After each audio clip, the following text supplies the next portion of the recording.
aspectos qualitativos das soluções, né?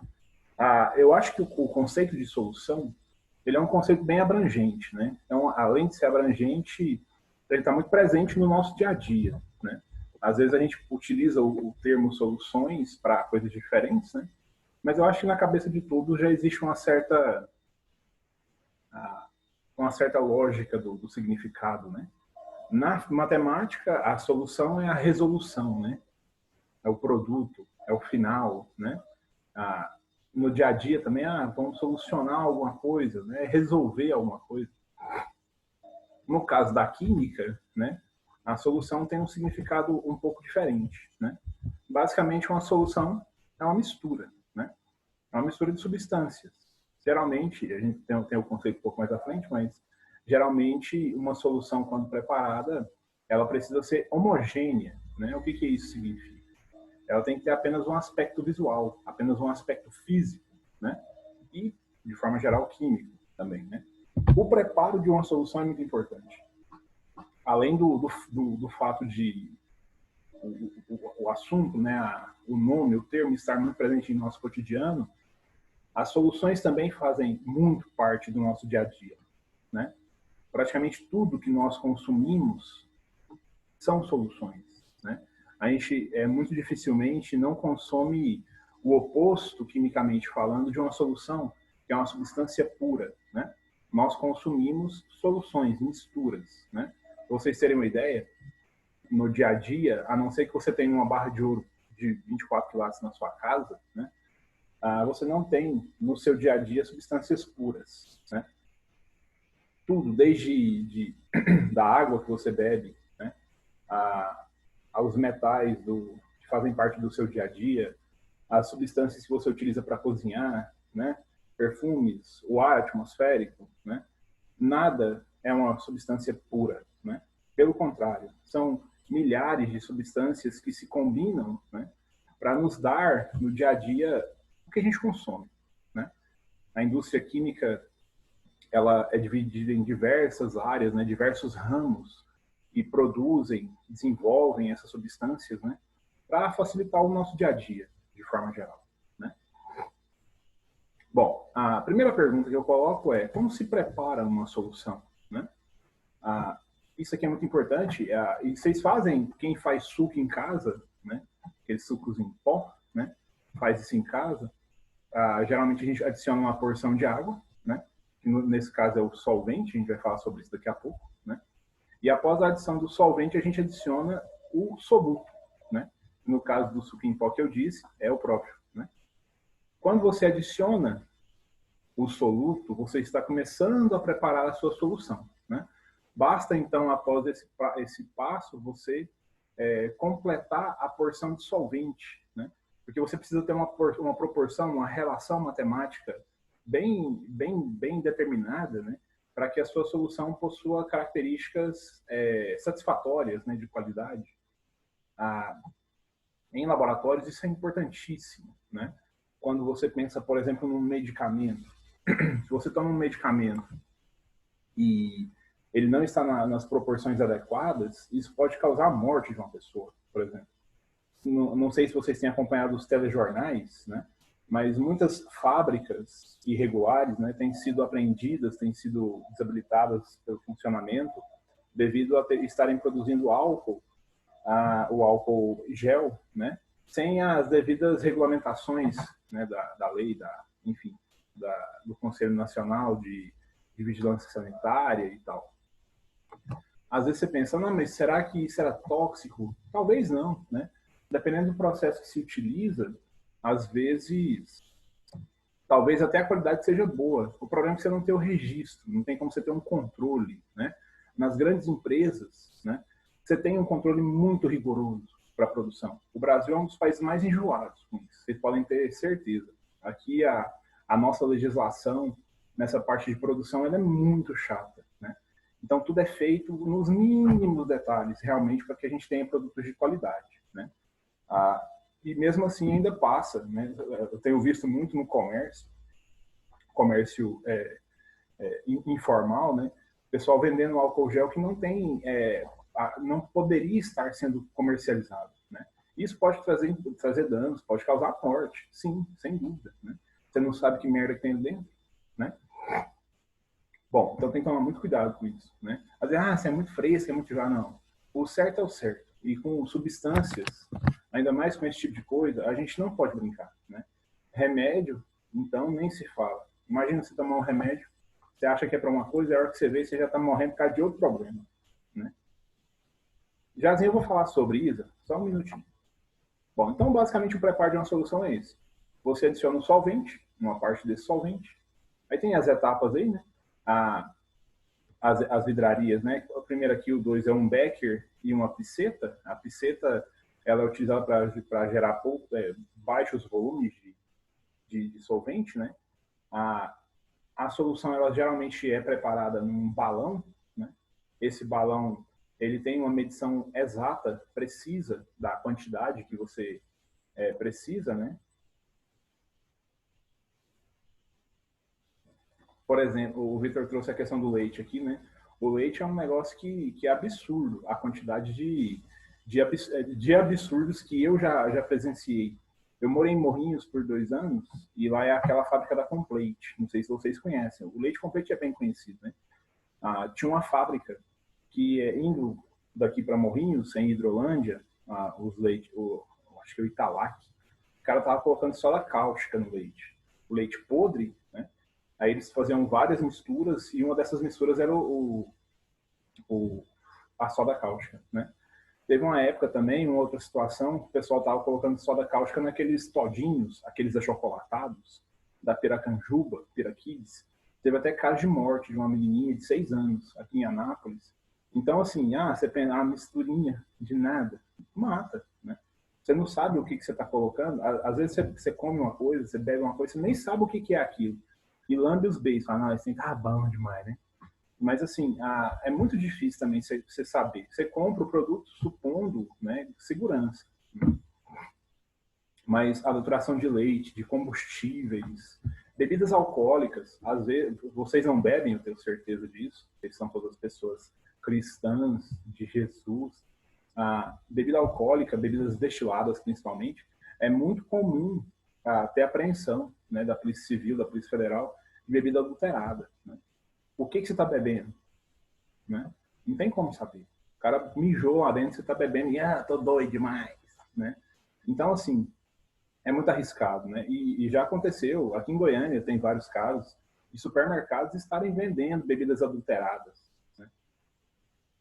Porque, você vê, foi tão bem falsificado que nem por meio com notas fiscais, né, documentação legal e tudo mais, e mesmo assim o povo comprou e às vezes talvez vocês tenham até qualquer um de nós, né, os pais de vocês tenham consumido já e às vezes passa mal ali, fica meio ruim, não sabe nem o porquê, né? Então realmente é um assunto bem próximo do nosso dia a dia, né?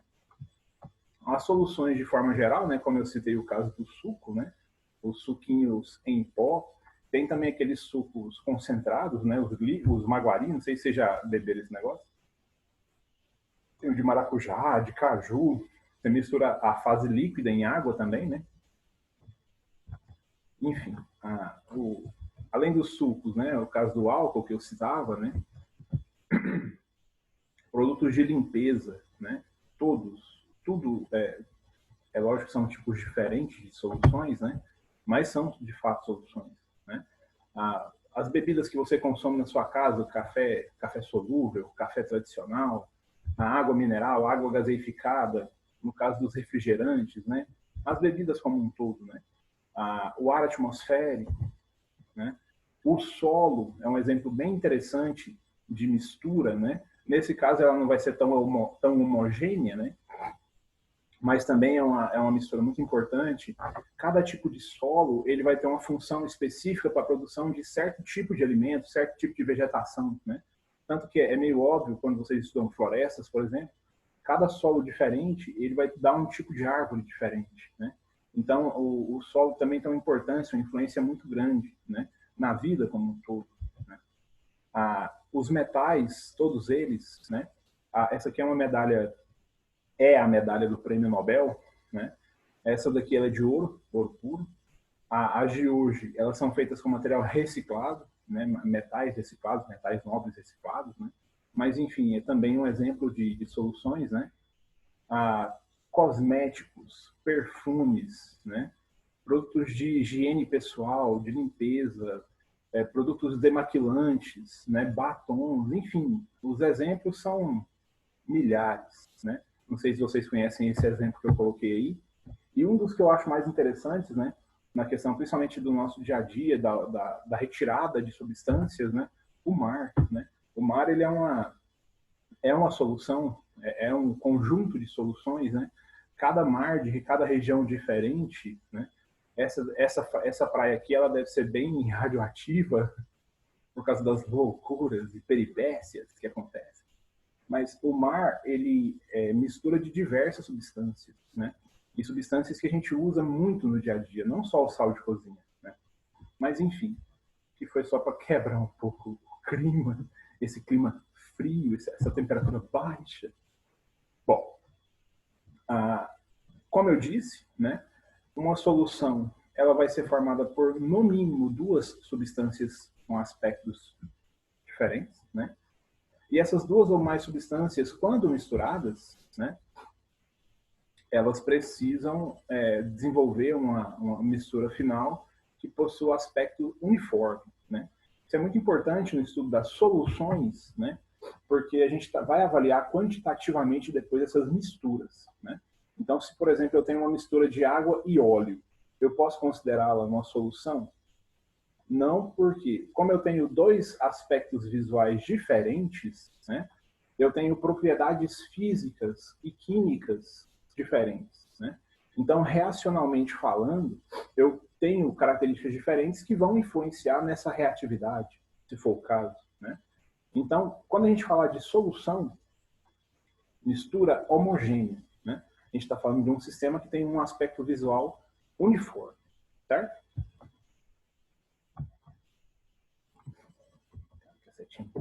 Né? Basicamente, a solução ela tem essa relação aqui, né? Soluto mais solvente, né? E essa mistura gera a solução, né? Então, percebam aqui que a gente tem duas substâncias com aspectos, características, propriedades completamente diferentes.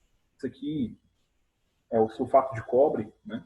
É um sal, enfim, tem muitas utilizações na eletroquímica, a gente falou bastante sobre ele. E a água, né? A água é tida como um solvente universal, né? Não é porque ela dissolve tudo que existe no universo. Dissolve o ouro? Não, não dissolve, né? Mas ela dissolve grande parte das substâncias que existem. Grande parte das substâncias que a gente vai utilizar em reações, em processos, né? No dia a dia das indústrias. Nos exercícios que a gente vai tratar, Bia, sim, a Bia pergunta se a água sempre vai ser o solvente. É muito raro você ver um exercício onde a água não seja o solvente, tá? Só se for, por exemplo, o ar atmosférico. Aí sim. Mas geralmente vai ser a água como solvente. Por quê? Por esse fato, né? Pelo fato de ela conseguir dissolver grande parte das substâncias que existem no nosso universo, né? Tanto sólidos quanto líquidos, quanto gases, a gente vai falar sobre isso agora. Não sei, Gabriel. Não sei. Vamos ver. Gabriel tá me enchendo o saco.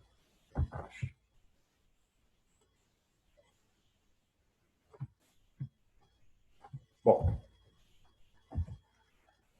como eu disse, né, no slide anterior, eu já tinha citado alguns exemplos. As ligas metálicas do dia a dia são exemplos de soluções, né? Você pega uma moeda metálica, uma moeda de 5, sei lá, R$1, e a de R$1 não porque ela tem a parte prateada e a parte dourada, né? Mas se você corta uma moeda ao meio, qualquer joia que seja, né? Você não vai distinguir aspectos diferentes, né? Essa é a característica principal, primordial para uma mistura homogênea, né? No dia a dia, a gente consome, como eu já citei, diversos tipos de soluções, né, líquidas. É o caso do álcool etanol, né? A gasolina também é um exemplo. Ela é uma mistura de álcool e de gasolina em porção maior, né? Óbvio. Você tem vários aditivos. O caso do vinagre, né? A água potável, né? Você tem diversas substâncias dissolvidas nela e a gente simplesmente não consegue identificar a presença dessa substância. Você tem o oxigênio dissolvido, em porções pequenas a gente também não consegue perceber, né? Porque ele ocupa espaços muito pequenos, né? E o caso da água do mar, por exemplo. Em 1 litro da água do mar, o mar, em média, né? Isso no mundo todo, você vai ter a cada 1 litro de água cerca de 800 gramas de sais, né? É lógico que esse sal não está completamente dissolvido nessa água, né? Tanto que, para quem já foi ao mar, vocês que têm condições financeiras abastadas, né? Quando você pega uma porção de água do mar, né? E a água escoa da sua mão, fica lá na sua mão sais, né? Aquela grande concentração de sais, ela se mantém. Porque, de fato, a quantidade de sal é muito grande, né? Bom, no caso das soluções gasosas, né, o melhor exemplo de todos é o ar atmosférico. A gente tem em concentração o gás nitrogênio, né, e a gente não consome ele dessa forma, a gente tem que consumir alimentos, legumes, vegetais que o absorvem, a gente não consegue absorvê-lo, né. Tem o gás oxigênio, que a gente respira, né, e o restante, vai ter o vapor de água, né, e também as substâncias poluentes, poluidoras, né. CO2, que de fato é um poluente só quando ele é produzido pela queima de combustíveis, né? Gás do CO, gases nobres. Então, a gente tem uma variedade muito grande de substâncias, né? A gente tem fuligem, que é basicamente sólidos em porções muito pequenas, né? Por exemplo, é o caso do picumã, né? Que são aquelas partículas que se formam, as cinzas, né? Da queima de lixo. Enfim, vocês têm algum velho perto da casa de vocês, vocês sabem o que eu estou falando. Mas, basicamente, o ar atmosférico ele é gasoso, né? Outro termo muito utilizado para solução é o termo dispersão, né? Dispersão, basicamente, tem o mesmo significado de solução, tá? A dispersão é formada pelo disperso e pelo dispersante, tá? Então, o soluto é o disperso, aquele que se dispersa, né? E o solvente ele vai receber esse outro termo dispersante, tá? Existe um termo muito importante que a gente precisa comentar, que é o termo dissolução, né? Não é diluição, é dissolução. O que é uma dissolução? Basicamente, a dissolução é a mistura desse soluto com esse solvente, né? O mais importante no preparo de uma solução é que o solvente tenha características de dissolver o soluto que está sendo adicionado, né? Não adianta eu querer produzir uma certa solução e o meu solvente simplesmente ser indiferente quimicamente, fisicamente ao soluto que eu desejo dissolver, né? Então, a dissolução é a capacidade de certo solvente dissolver certo soluto, né? Como a gente já disse, grande parte dos solutos que a gente vai utilizar, eles se dissolvem em água, né? Isso porque grande parte dos solutos que a gente vai utilizar, eles são polares, né? Assim como a água, né? A polaridade é aquela diferença de potencial eletronegativo, de potencial elétrico, né? Isso é uma coisa que é uma máxima dentro das soluções, né? Semelhantes dissolvem semelhantes. Então, por exemplo, a água vai dissolver compostos iônicos, que é o caso dos sais, das bases, porque elas são iônicas. E substâncias iônicas têm um polo positivo, a parte metal, né? E uma parte negativa, a parte do não metal, tanto para bases quanto para sais. Vai dissolver ácidos, porque a gente tem o processo de ionização, né? Vai dissolver alguns óxidos, enfim. Essas substâncias, quando elas se dissolvem justamente pelo fato de haver essa condição, essa possibilidade. E quem gera essa possibilidade é o solvente, tá? Uma das classificações que a gente vai estudar, essa primeira aqui, é de acordo com o tamanho das partículas, tá? Eu tenho 3 tipos, basicamente, de soluções, de misturas, né? A primeira é a solução verdadeira, tá? Acompanhando na tabela aí a primeira. A solução verdadeira é o caso daquela solução que você não consegue distinguir a presença do soluto a olho nu, né? Você não consegue utilizar filtros comuns para separar os componentes dessa mistura, né? Um exemplo que eu trago aqui é o de sal mais água, né? O sal é em pequena quantidade, tá? Essas partículas, elas são menores do que 1 nanômetro, né?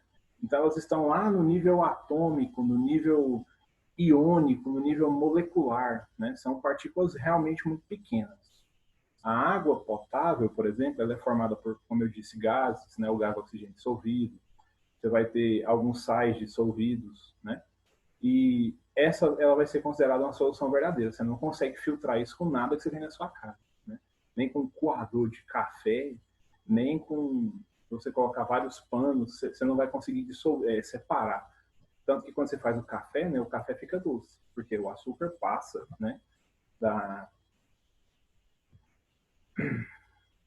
passa pelo filtro. Deixa eu só responder minha querida Ana.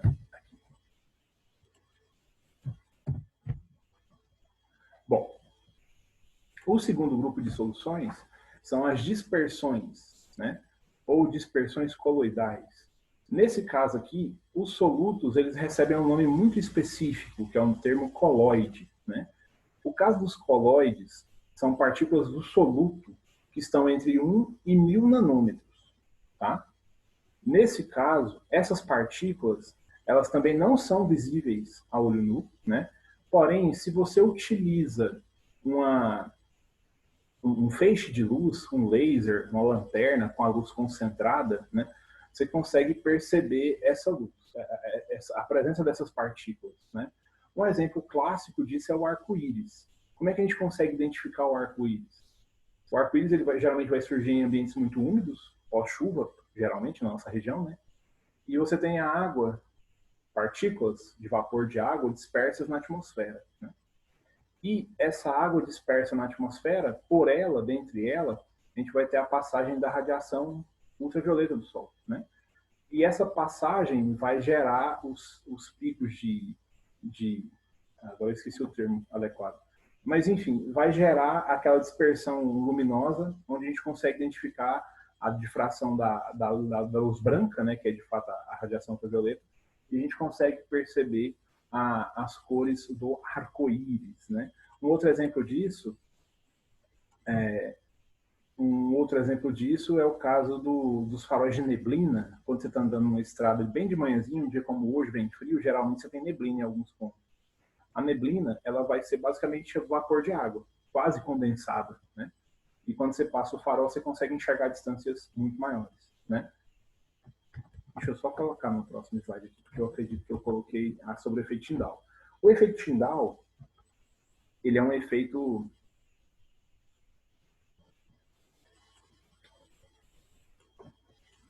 porcaria.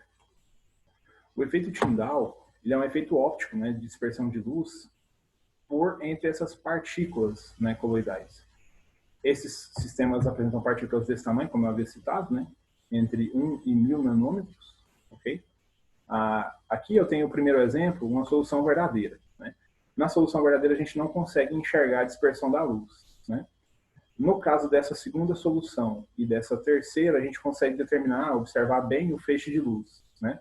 Esse feixe de luz a gente consegue identificar ele graças à presença dessas partículas que possuem essa dimensão específica, né? E no último caso aqui, né, essa última solução, nós temos o que a gente não vai chamar de fato de solução. É uma suspensão, né? É uma mistura heterogênea. O que é uma mistura heterogênea, né? As partículas são tão grandes que a gente não consegue observar nem a passagem da luz. As partículas, por serem muito grandes, elas barram a passagem da luz, compreende?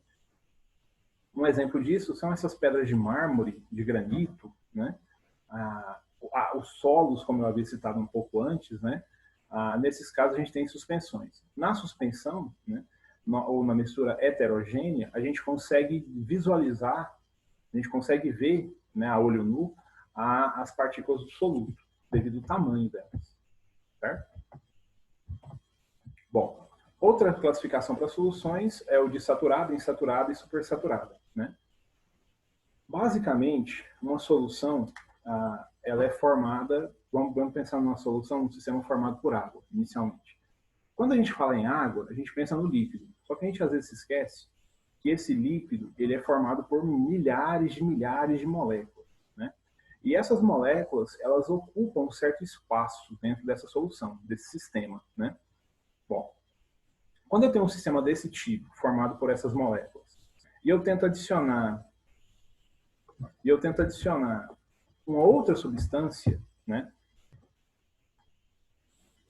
Essa substância vai encontrar um problema, esse soluto, né? Ela vai ter que entrar no espaço que tiver disponível.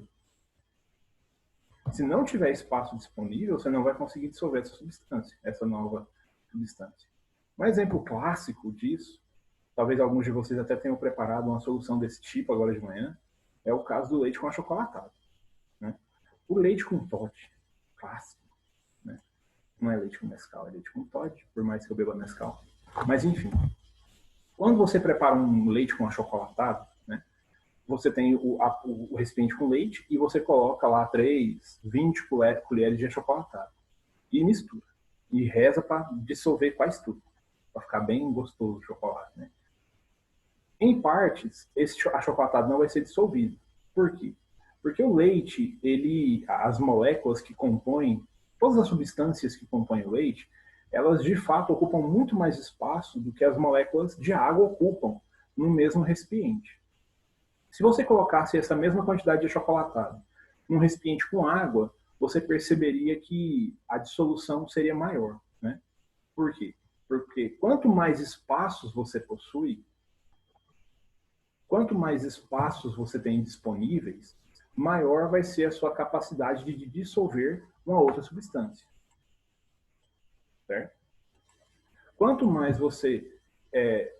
menores forem os espaços entre essas moléculas, no caso do solvente, menos soluto você vai conseguir dissolver. Tá claro esse conceito? Esse é o conceito de solubilidade, né? É a capacidade do solvente de dissolver outras substâncias, né? Quanto mais espaços disponíveis, quanto mais espaços disponíveis você tiver à disposição, né, na sua solução, mais soluto você consegue dissolver, né? A solução saturada é a solução onde você atinge o limite de solubilidade. Ou seja, todos os espaços disponíveis para receber esse soluto, essa nova substância, foram ocupados, certo? A solução insaturada é uma solução onde você ainda não atingiu o coeficiente de solubilidade. Você ainda não atingiu o limite, o máximo de solubilidade, certo? Ou seja, você ainda tem espaços disponíveis, ok? E a solução supersaturada é aquela onde você ultrapassa esse limite, né?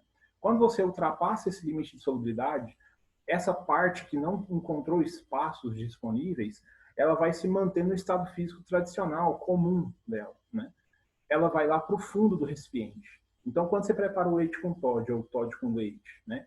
Depois de beber a bebida, beber a bebida, ótimo.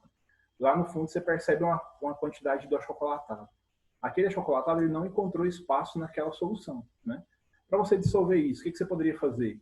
Aumentar a quantidade de solvente, porque quanto mais solvente você tem, mais espaço você tem.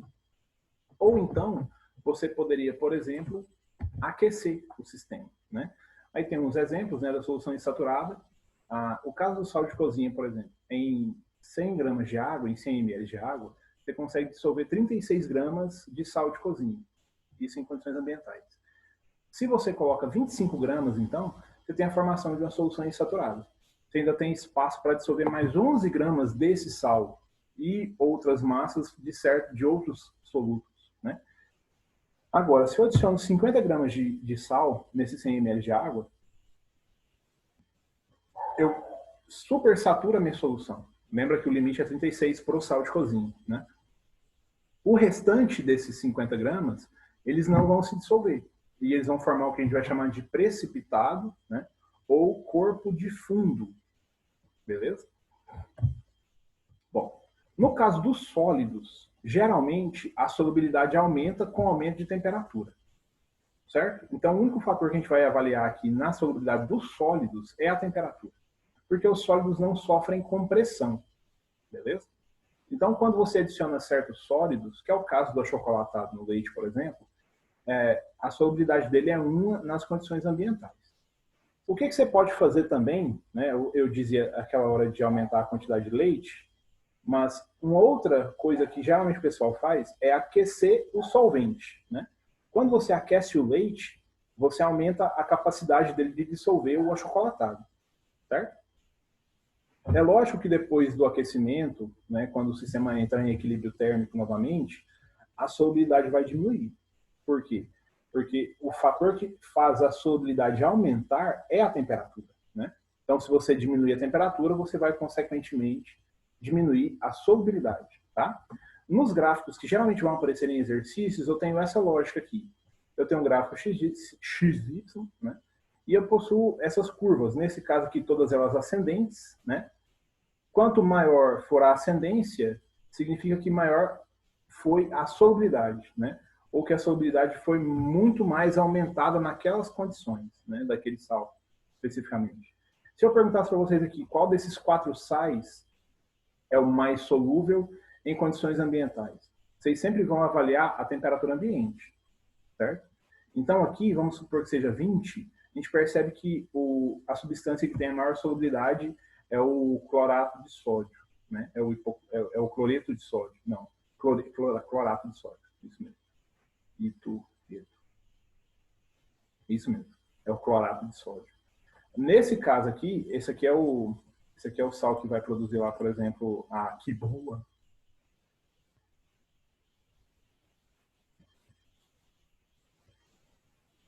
Vitor, você fala se a temperatura diminuir. Se ela diminuir, o equilíbrio se desfaz. Porque todas as substâncias tendem ao equilíbrio, né? Então, se você aquece, beleza, a solubilidade aumenta. E resfria, então a solubilidade ela vai diminuir. Porque a solubilidade depende da temperatura, especificamente. Entendeu? Qual dessas substâncias aqui é menos solúvel nas condições ambientais? Existe uma emaranhada aqui, mas vamos colocar no 20 aqui certinho, vocês percebem que é esse ponto amarelo. É o KNO3, né? Então é o nitrato de fósforo, de potássio. De fósforo. A solubilidade, então, é só a leitura do gráfico. Quem tiver mais acima é mais solúvel, né? Percebem que depois, aqui, por exemplo, o NaCl ele é mais solúvel do que o NH4Cl. Depois de aquecido, o NH4Cl ele se torna mais solúvel, né? Então, isso vai acontecer bastante. Então, lembra, curvas ascendentes, a solubilidade aumenta. Se eu tiver uma curva descendente, aí é porque a solubilidade diminui, tá? Isso vai acontecer lá nos gases, por exemplo. Quando os gases têm a temperatura diminuída, a solubilidade aumenta. O refrigerante, por exemplo, quando ele sai da linha de produção, ele sai gelado. Por quê? Porque a solubilidade dos gases ela é maior em temperaturas baixas, certo? E no caso da pressão, né, com a diminuição com o aumento da pressão, né, a solubilidade também aumenta. Quando você abre a garrafa de refrigerante, né, e você percebe que o refrigerante fica menos saboroso, é porque o gás escapou. Por que o gás escapa quando você abre a garrafa? Geralmente porque a temperatura aumenta e porque a pressão também diminui, certo? Então, nos gases é o inverso dos sólidos. Dos sólidos, a solubilidade sempre aumenta. Nos gases, ela praticamente sempre vai diminuir, tá? A lei que rege isso é a lei de Henry, tá? A solubilidade de um gás em um líquido é diretamente proporcional à pressão do gás sobre o líquido, ok? É o caso dos refrigerantes, né, que é o aqui citado. Aí, duas curvas para a gente observar aqui. Ó,